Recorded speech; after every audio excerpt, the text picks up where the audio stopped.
Welcome to this Grandma's Life podcast. I'm your host, theciaellis. Get ready to laugh, learn, and grow with me as we explore growing old in an ever changing world. One of the good things about growing old is people judge you less when you sometimes say outrageous things. I'm getting older, and I've had a fascinating life. I also have opinions. You may not agree with those opinions, and I may not care. Even now, I am passionate about many things. I love to learn, I love quotes, and I care about my country. Join me as we explore loving life even as we age. Today is January 21, 2026, and this is episode 90, and it is called Goal Setting While in God's Will. In this episode, I will try to sort out being in God's will while trying to set and attain goals. But first, let's get caught up a little bit in what's been going on. I won't lie, I've been struggling emotionally. It's been a rough year. It continues to be in limbo. It continues to stress me and wear me out. And so every once in a while I just kind of fold to the stress, and I feel bad when I do that because you know we got to be tough. That's the way it goes. But part of it too is, if you remember from the last episode, I'd hurt my shoulder, and then I'd fallen and broken my rib. Well, the shoulder is about back to where it was before, and so it's not 100%. It's never going to be 100% because I messed it up pretty badly back in 98. And the rib, it's about 95%. I can feel it, but I have full use again. So I'm getting better. I've improved considerably. I had lunch with a friend. Oh my goodness, how long has it been? Well, we hadn't seen her. She used to be one of my customers at the laundromat, and I think I hadn't seen her since maybe 2010 or something like that. But we reconnected. And so it was nice. We got to have lunch together, got to catch up. She's got beautiful grandkids, and I now have beautiful grandkids. And I don't know, it was fun. It was nice. It was good to catch up with her. And I look forward to hooking up with her again and enjoying some time with her. It was interesting because my friends at church, I could not ask for more beautiful, wonderful, loving friends, and some of them are not even. I wouldn't even consider them friends, even though I love them. It's just you smile and you have a good time and laugh with them, but you don't get to spend time with them to let them become your friends, if that makes sense. We don't have a lot of people in the church I don't have a strong relationship with because they have their lives and I have my life, and we do our own thing. But they still love me and they still take care of me. And somebody, I don't even know who, slipped me. Well, okay, let me put they gave the gift to the pastor who slipped it to me. He goes, somebody told me to give this to you. And it was a beautiful apron. And I love my aprons. I love collecting the aprons. And I have been getting some wonderful. I got one from my secret sister just a couple of days ago, too, because as we were revealing our secret sister, she had also knew I liked aprons, and she got me one. So if you watch Grandma's Homestead, you'll see me in different aprons, and I'm happy to get them. And so somebody gave me, I don't even know who it was, on church a couple of weeks ago, gave me a beautiful gift of a beautiful apron. Court has been postponed again. We were supposed to have gone, I don't remember, sometime in January, and the judge was sick. She came down with the flu, and so we had to postpone it. And I think that's part of the reason I'm struggling too. I mean, it's nobody's fault. You get sick. That's why it happens and stuff. But February 13th, it's going to be a year. It's going to be a year since I got kicked off the farm, and life has just been completely ripped out from underneath me. And so I'm ready for this to be over. And so we go to court again February 23rd, hopefully, and see what happens then. But yeah, it's just been kind of a mess, and I'm ready for that to be over. All right, what I'm listening to Inner Excellence by Jim Murphy and it was written on 2025, I believe. And I'm still on my first listening on it, so I always miss stuff, especially on the books, on nonfiction books. I always miss a lot of stuff, and so I like to go back and listen to them again. And I guess he is someone who works with athletes and helps them get their mindset straight on get their minds set to perform well in whatever it is doing. And obviously, I'm not an athlete by any means, but I'm one of the many people that want to perform better. And so I need to get my brain on straight, and so I can do that. So I'm looking forward to that one. And I'm on my second listening to Odd Apocalypse by Dean Koontz, and that even uh, with fiction, I still miss things, and I look forward to listening to books twice before I move on to the next one. When I'm reading, I'm still almost, I mean, I'm like less than 20 pages done away from finishing Middle Ages by Morris Bishop, and that was written in 1968.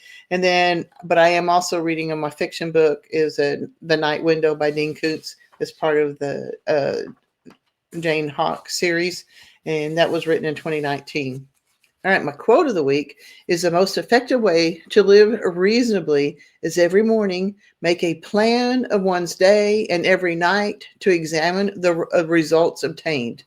And that was by Alexis Carrel. And that was interesting because I guess when you hear her name, you think of, I thought it was a woman, but it's not. It was a man. Alexis Carrel was a French surgeon and a biologist. He was born in June 28th, 1873.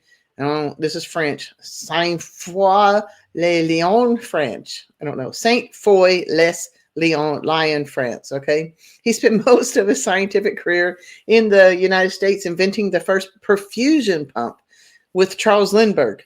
And this opened a way for organ transplantation. So I thought that was kind of interesting too. His work pioneering vascular suturing techniques won him the Nobel Prize in, of all things, psychology or medicine in 1912. So I guess they combined psychology and medicine back in 1912. They may still do, for all I know. He was raised Catholic and became agnostic. But he returned to religion after he witnessed a miracle healing, but because he proclaimed that miracle, it hurt his scientific career. But he also did some work in eugenics and was to stand trial for it, but he died before the trial on November 5th in 1944 in Paris, France. So once again, his quote is by Alexis Carrel is, the most efficient way to live reasonably is every morning make a plan of one's day and every night to examine the results obtained. All right. My main subject, goal setting while in God's will. I have been going through this over and over and over in my head, trying to figure things out because I want to be in God's will, but I need goals and I need stuff to do. Okay. So as I've said, I've been in limbo for a year. And I've struggled with the intense desire to set goals to work toward, but yet I have the need to be in God's will. I mean, I don't know. I'm struggling because it seems like setting goals seems like a very selfish thing. You want to work toward something. And of course, you want to glorify God at the same time, but you're working towards something that's not necessarily religious. So I don't know. And for years, I feel like I had been working toward a worthy goal, refusing to give up on a dream, but still not attaining it. Like a satisfactory marriage, monetized YouTube channel, weight loss, a beautiful farm, all that stuff. I've worked hard in all of those areas and have failed in every one of them. Mental gymnastics, including prayer. What do I do? What do I need to do differently? How can I improve? Why can't I succeed? When am I supposed to quit? Did I set the wrong goal and I shouldn't have done that and I should do something else? Or should I work a little bit harder so that I could, because you always hear that too, if they had just dug just 2 more feet, they would have found the gold or whatever, you always hear stuff like that. So then you beat your head on the wall for years on end, hoping something will come about, and it just doesn't. You go, what am I doing wrong? So I started asking my friends at church and other people, because I kind of trying to take a consensus. What do you do? Well, and I found this so frustrating. Just to give up and and let God. I'm going, what? Give up? Just turn everything over to God. Well, yeah, but then what? You turn it over to God and say, God, help me figure out what to do, or what? How? Do you just quit? You just say, I quit, God. It's all on you. Whatever. And part of me just really, really, really bristles with that. I don't think God wants me to quit. I want to turn everything over to him, but I know he put me on this earth to do something, not to just step back and go, it's all on you. I don't know. That's what I do. I trust God, but to do what? I need to know. I can't expect God to pick up the shovel for me and dig the hole that I want. I want him to show me how to use the shovel, how to make my work more efficient, how to actually have a hole worth doing something with when I'm done digging, if that makes sense. I need goals. I need a direction to work toward. I can't just sit idly by waiting for God to tell me to get off my butt and get to work. And that's what I feel like that's what it feels like to me when people goes, oh, you just need to just say, hey, God, it's all on you. It just feels like I'm being lazy or quitting or whatever. I just can't do that. And I don't mind taking a step of faith. I really do. In fact, I enjoy stepping out in faith and not knowing where the path will lead me. But I am guilty repeatedly of believing that God has led me to take a path, and I follow it to the best of my ability, only to fail again. I get discouraged. I want to be in God's will, and I want to have a goal to work toward. Several have told me that they get up each morning and ask God to show them the direction to take for the day, who to help, what to do. Okay. All right. Don't get me wrong. I ask God daily to guide me, my actions, my words, my attitudes. Just facing the day, not knowing the direction, the action to take, seems like being a wind-up doll, sitting quietly until God turns the handle to set me in the right direction, and then let my spring wind down at the end of the day. I just feel like it lacks purpose. I need purpose. I know. Glorify God. I want to. I need to know what to do to glorify him, though. I need to have goals to work toward, and I want to glorify God at the same time. I want my goals to obtain to glorify God. I'm pretty sure that Einstein, Denzel Washington, and even Tim Tebow focused their task at hand, like science, acting, football, at the same time as working to glorify God. Now, it's been nearly a full year that I've been off my farm. If I had truly lost everything on it, if I had lost it in a fire or a flood, I would mourn, but I would get on with my life. And I've never had a fire or a flood, but I have started over more than once, leaving nearly all my personal possessions behind. But my stuff, to the best of my knowledge, is still on the farm, and I can't access it. As a prepper, that has been exceptionally difficult too. Repeatedly, I've come across a need for myself or for someone else, only to be reminded that that particular thing is out of my reach and only a couple miles away. In fact, I pray, I meditate, I study the Bible, I harass my friends to give me advice, yet I still don't know what God has in store for me. I don't know what direction to take. I've never been good at waiting. I like a direction to run to, and I run. A year of limbo has worn me down so much. I love my farm. I miss my dogs. I'm tired. Maybe once again, I'm doing it all wrong. I don't know. I'd like to get something right before I face God. I've always tried to have the attitude that I know my actions won't get me to heaven, but I at least like God to feel like he didn't waste his time putting me on earth. So my question for you is, how do you combine pursuing your life's goals with glorifying God? Maybe send me an email at theciaellis@gmail.com, theciaellis@gmail.com. Okay. I want to encourage you to get the fold card. And if you do, the fold card is that prepaid debit card where it helps you build up Satoshis for Bitcoin or whatever else that you are working toward, whatever cryptocurrency that you're dealing with. But the fold card, when you use it, it rewards you with Satoshis.